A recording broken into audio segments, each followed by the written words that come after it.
जय गुरुदेव, जय गुरुदेव, जय गुरुदेव। नाम किसका? देखो, ये मनुष्य शरीर है। आपको अमूलक थोड़े दिन के लिए मृतलोक में आपको दिया है। उसने देते वक्त में आदेश दिया कि तुम भजन करना, मैं तुमको उत्तम अमूलक मकान देता हूं और दरवाजे पर बैठाता हूं। जहां से ये सूरत आई है वहां पहुंचा दो। तो आपने प्रतिज्ञा की है कि हम आपकी भजन करें, तो आपको वो अपना कौल प्रतिज्ञा आपको याद रखनी चाहिए और जीवात्मा को छुड़ाने के लिए उस मालिक का भजन जरूर। ये मकान किराए का, आपका मकान नहीं है। उसने साफ सुथरा आपको दिया और कहा है कि मेरे मकान को आप गंदा मत करना, जो भी करना अच्छा करना, और तुम अपनी जीवात्मा को जगा के मालिक के पास पहुंचा दो। तो आपने उसके वादे को तो भुला लिया और आप कर्म करने लगे, तो मकान आपने उसका गंदा कर दिया, मैल से भर दिया, कूड़े कचरे से, और बदबू और दुर्गंध आ रही है। तो वो आने ही वाला है। तो कहेगा कि भाई हमने मकान तुमको साफ दिया था, तो जैसा दिया तो ऐसा देना चाहिए था। तुमको मेरे मकान में अपना काम करना था, तो अपना काम कर लेते। तो अपना काम किया नहीं, मेरे मकान को गंदा कर दिया, फिर वो ठुकाई करेगा बेदर्दी के साथ। ऐसी ऐसी कठोर यातना देगा कि तुम चिंगार लगाओगे और वहां कोई सुनने वाला नहीं, कोई नहीं सुन। इसलिए उसके मकान में रहो, उसके मकान को कूड़े कचरे से मत भरो। जो उसने नियम बनाया उसके मुताबिक, उसके अनुसार तुम पालन करो।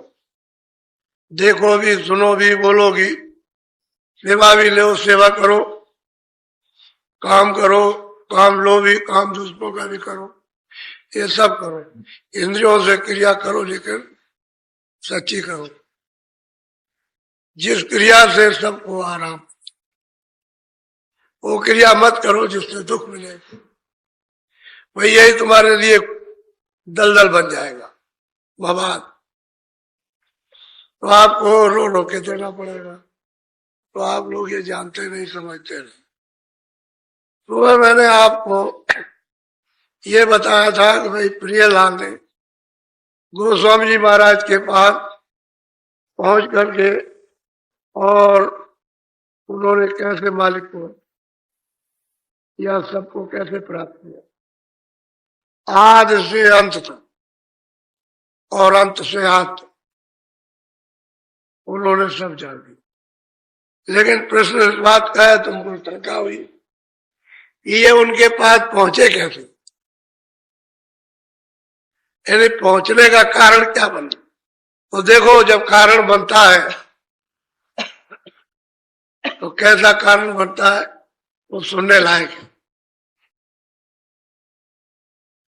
प्रियलाल काशी में आने वाले नहीं थे, कहीं और जा रहे थे, लेकिन अब कारण बनना था। इनके चेले ने प्रार्थना की होगी, क्या गुरु महाराज हमारे घर पर पधारिए। ये पढ़े लिखे थे और सबके गुरु थे, तो बाइज्जत सम्मान के साथ याचना की, तो मतलब यह है कि विचार करते रहे, तो वो अपना वो कार्यक्रम तो बंद कर दिया और सोचने लगे चलो काशी चले। तो काशी तो जरा सा थोड़ा इनका जरा सुन लीजिए कि बहाना कैसे बना। गोस्वामी जी महाराज के पास में ये कैसे गए और क्या कारण बन गया, ये जरा सुनने लायक है। बोलो जैसे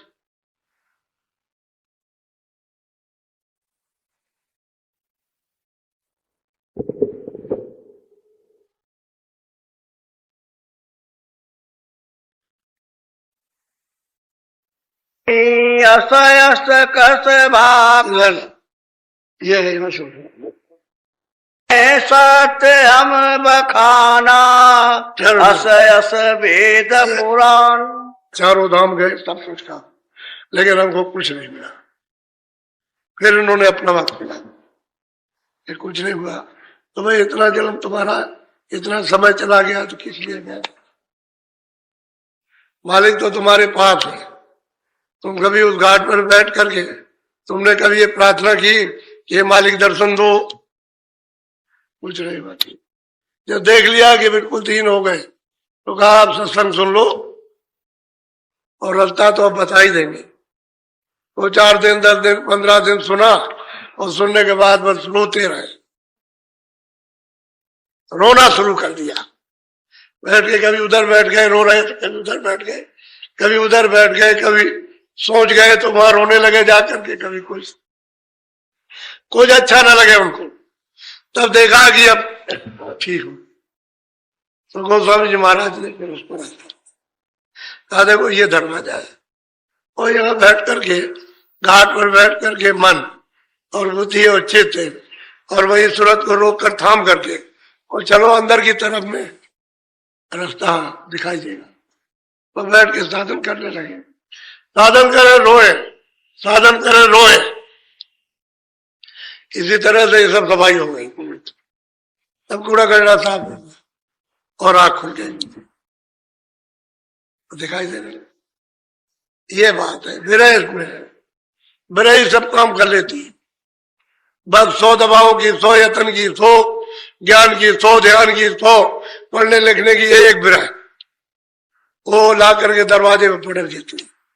दरवाजा मिलना चाहिए, मेरा ही काम करती है।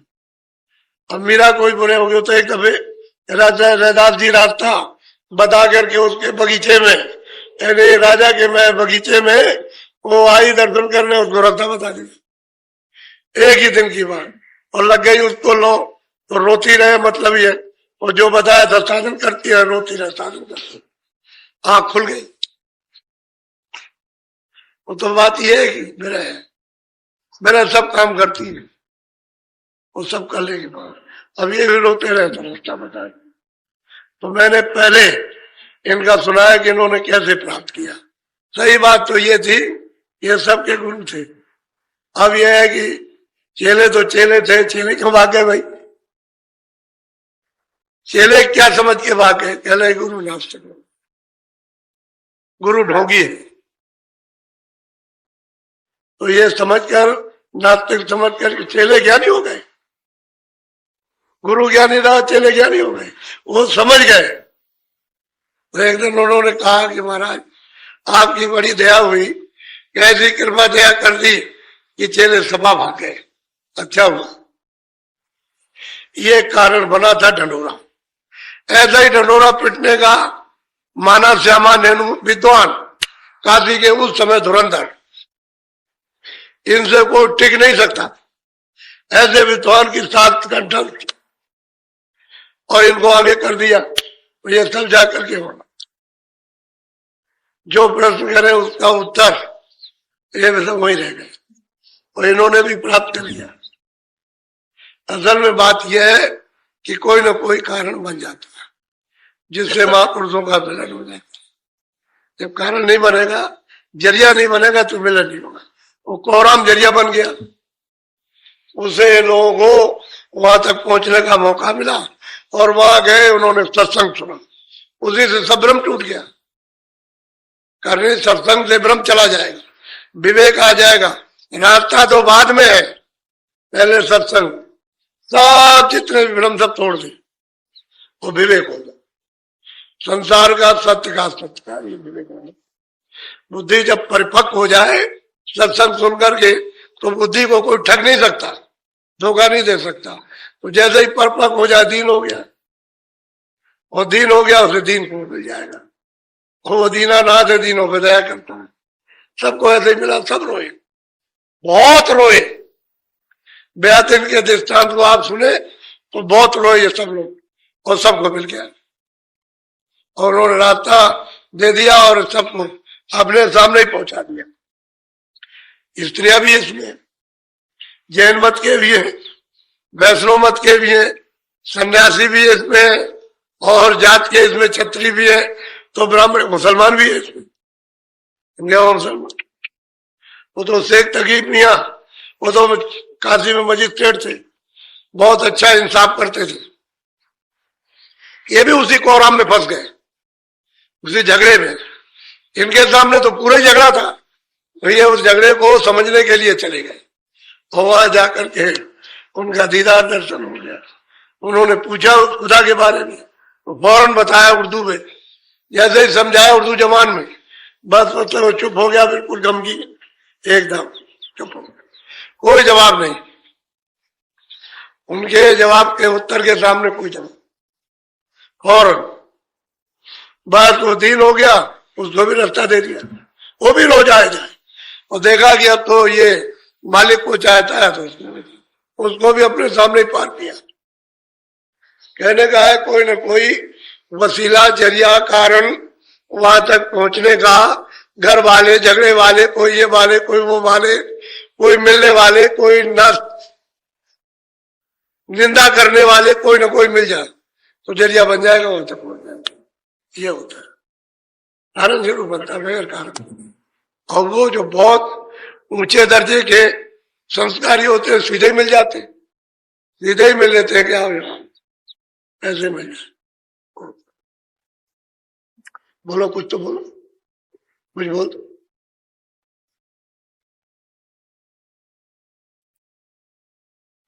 प्रिय लाल लखे बात, ये अनंत न्यारी कही, सूझ मूझ ही ये सोई, जब अरूप गति को कहते हैं कि जब उनकी आंख खुल गई और ऊपर के लोकों में, मंडलों में, ब्रह्मांडों में गए, और जब उन्होंने अपनी आंख से देखा जा करके, तो कहते हैं ये रत और आनंद, ये अकथ है, अगाध है, लिखा नहीं जा सकता। जो नीचे की लेखनी है वो भी इशारे ही करती है, वो भी वहां का, क्योंकि वहां की चीजें यहाँ नहीं है। ये जरूर है कि छाया है यहाँ, तो वो भी छाया की छाया, छाया के ऊपर से छाया पड़ी, उसकी छाया, फिर उसकी छाया, उसकी छाया, उसकी छाया, तो ये छाया है। कितने भागों में बढ़ गई छाया। ये चांद, सूरज, सितारे जो दिखाई देते हैं ये असली नहीं, इनकी छाया पर्दे पर, पर्दे की छाया इधर इस पर्दे पर, उसकी छाया उस पर, यानी उसका प्रतिबिंब उस पर, और उसका प्रतिबिंब उस पर, और वो ये प्रतिबिंब, ये प्रतिबिंब है, ये असली सूरज नहीं। असली सूरज के मंडल तो ऊपर है, तारागणों के मंडल ऊपर, चांद के मंडल ऊपर है, ऊपर बहुत कुछ है, लेकिन वो छाया है। ये मसाला बस छाया का है, अंत में छाया हो जाए, क्या हो जाए, गायब हो जाए। छाया दिखाई देती है दिन में, ये टंकी है वो छाया है, ये मकान बना उसकी छाया, ये मंदिर है उसकी छाया, जब रात हो जाएगी तो गायब। ये सब छाया, जितना भी मसाला बना, जो आकार में, चित्रकारी में, सुंदरता में, कारीगरी में जो कुछ भी दिखाई देता है ढांचे में, ये सब छाया, अंत में सब ये भी छाया। जिसमें ये तुरंत बैठी है वो भी छाया। तभी तो रोते हैं मेरा बच्चा, अरे भाई तुम्हारा बच्चा कहाँ है, वो तो तुमने छाया पकड़ी है। जो बच्चा था उसको तो आपने परख नहीं पाया, वो तो निकाल दिया गया, ये बच्चा थोड़ी है। ये तो छाया है। अब इसको पकड़ के रो या इसको मतलब है जो कुछ, अंत में तो ये है कि चले जाओ, इसको गाड़ जाओ या इसको जला दो या इसको मतलब है कि पानी बहा दो। छाया किसी के लिए होती है। इसी धोखे में आप फंस लो तो बिना सत्संग के विवेक नहीं होगा, इतना आप फंस गए हो। सत्संग मिलेगा तो विवेक होगा, और सत्संग से ही सबने पाया, बिना सत्संग के किसी को नहीं मिला। अभी तक तो किसी का प्रमाण है नहीं कि बिना सत्संग के मिल गया हो, सबको सत्संग के द्वारा, उसके बगैर वो जानेगा ही नहीं। बोलो। ये घर अगम भेद है भाई, सत्संग करे लखे तब कहते हैं कि ये घर का जो भेद है अगम है, सत्संग करेगा तो भेद मिलेगा।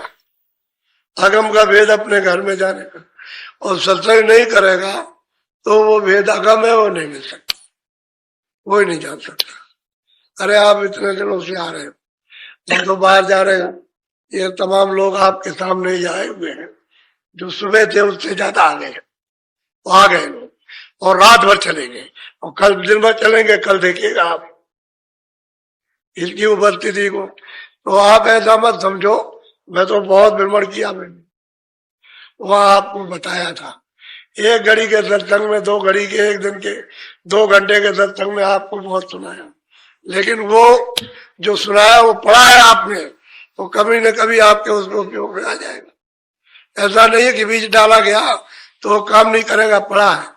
जब ऋतु, जब मौसम उसका आएगा तो जब आएगा। डाल दिया बीज, पड़ा हुआ है। बहुत से जमीन में बीज पड़े हुए, चाहे जितनी गर्मी, अभी बरसात हो जाए तो नहीं जमेगा, जब जाड़ा आएगा तभी जमेगा, चाहे जितना पानी गिरे। बाद जाड़ा लगा चाहे पानी बरसे न बरसे, वो भी जम आएगा। तो महात्माओं का डाला हुआ बीज वो नाप, वो नहीं नाप सकते।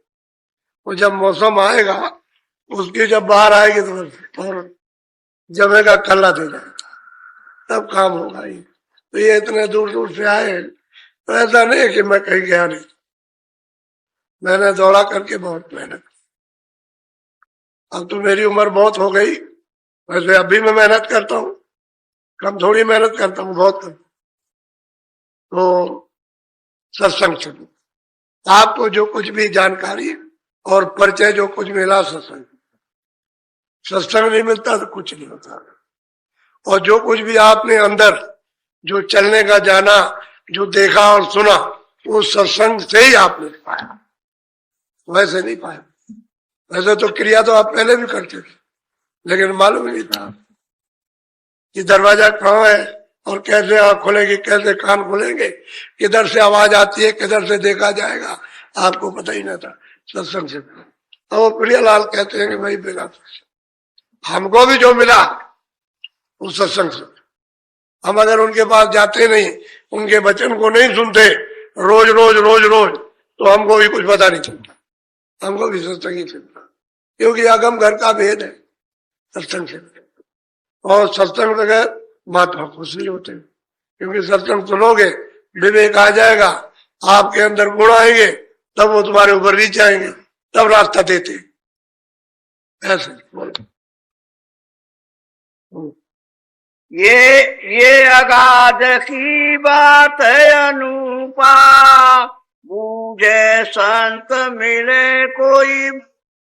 कहते हैं कि भाई ये अगाध की बात है, कोई संत मिल जाएंगे और कोई जिज्ञासु मिलेगा, तब तो काम बन जाए। जिज्ञासा होना चाहिए, उस चीज को चाहने वाला कि हम भी प्रभु को प्राप्त करना चाहते हैं, बताने वाले महापुरुष मिल जाए, तब तो अगम का भेद कर जाने का आपको मिलेगा, वैसे नहीं मिल सकता। यही कमी है इस कलयुग में, जो फसाव ज्यादा हो गया कि महात्माओं का आपने इतनी निंदा की है कि अब आपको शर्म आती है, शर्म आती है, यह आती है, और आप डरते हो कि हमको पाप लग जाएगा, हम नरक में चले जाएंगे।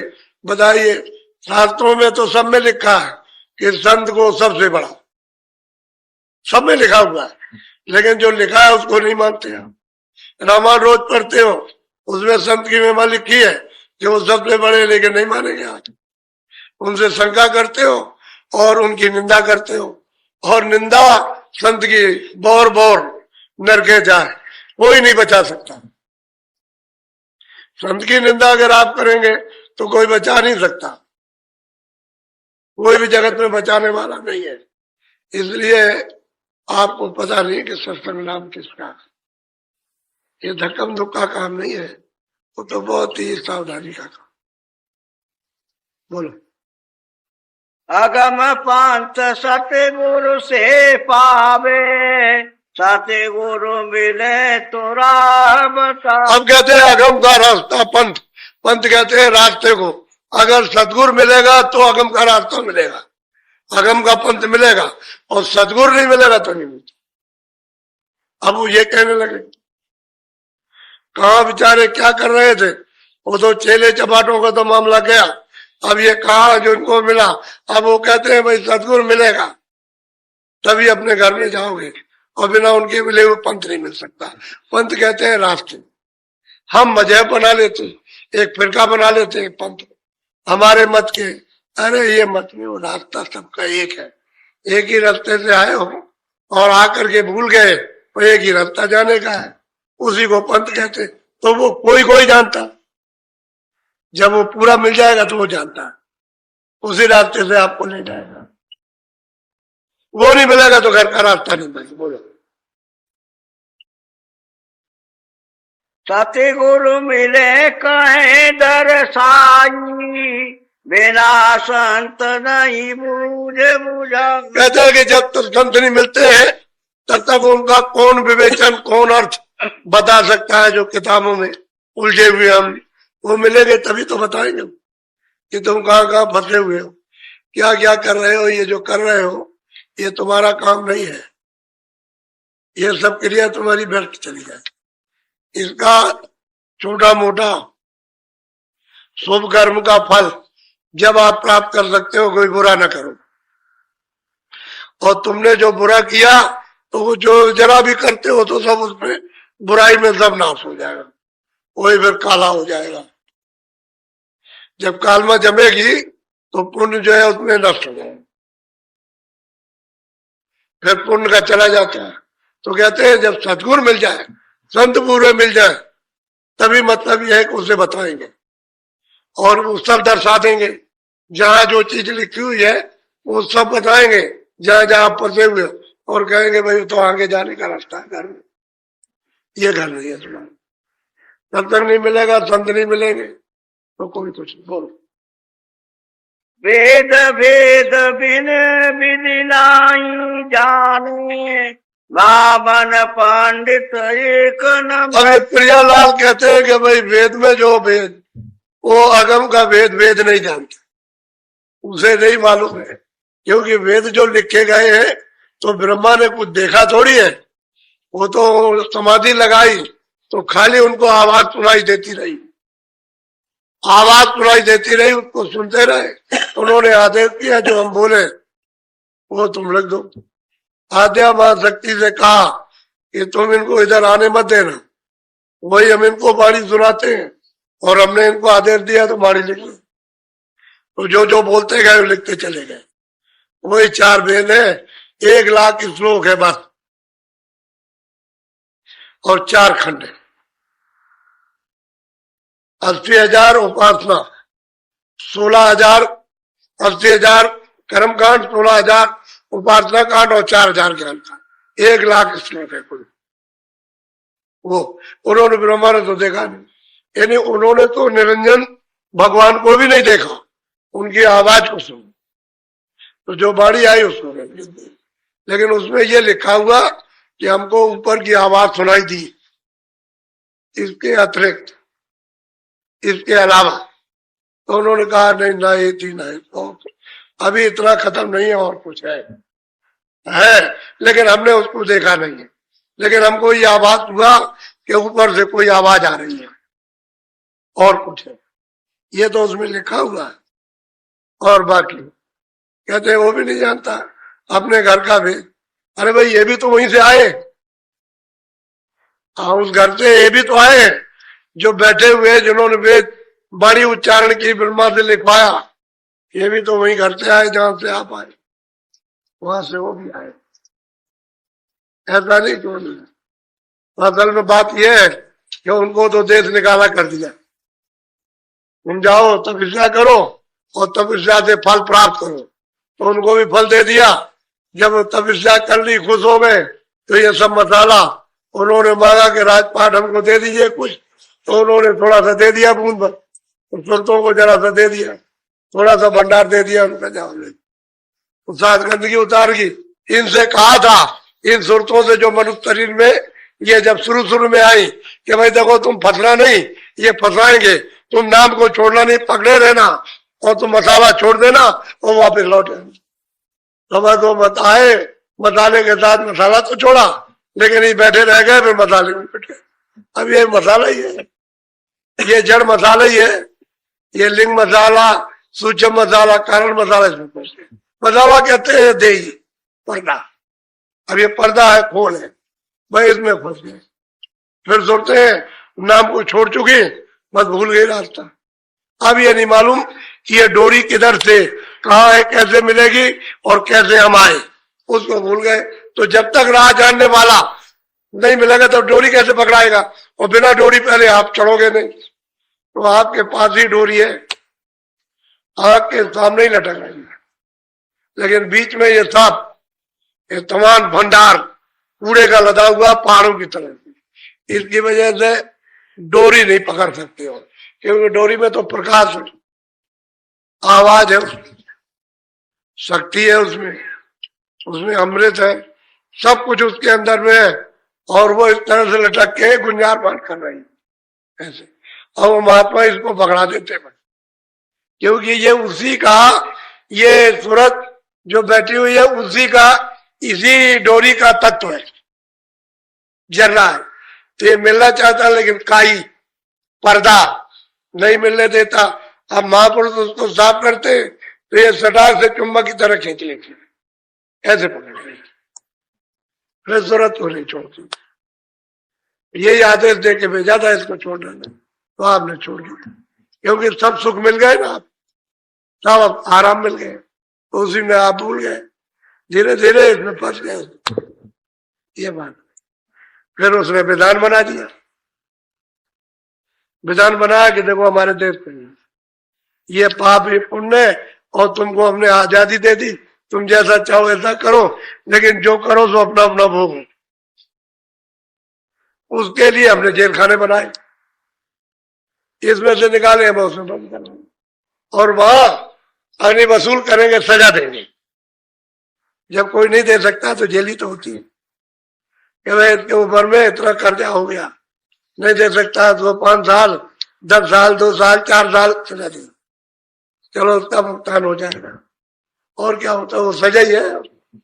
अरे खानों में बंद कर दिया, सजा ही है, अब भोगो, अब रो, जब वो वसूल हो जाएगा तो फिर इसमें बैठाएंगे, और फिर पाप पुण्य करोगे, फिर वापस कर देंगे, फिर तुमको सजा देंगे, और कहेंगे कि तुमको अभी सजा दी थी और तुम फिर तुमने आकर के फिर ये किया, चलो जरा कड़ा दंड देते हैं, तो फिर कड़ा दंड देते हैं।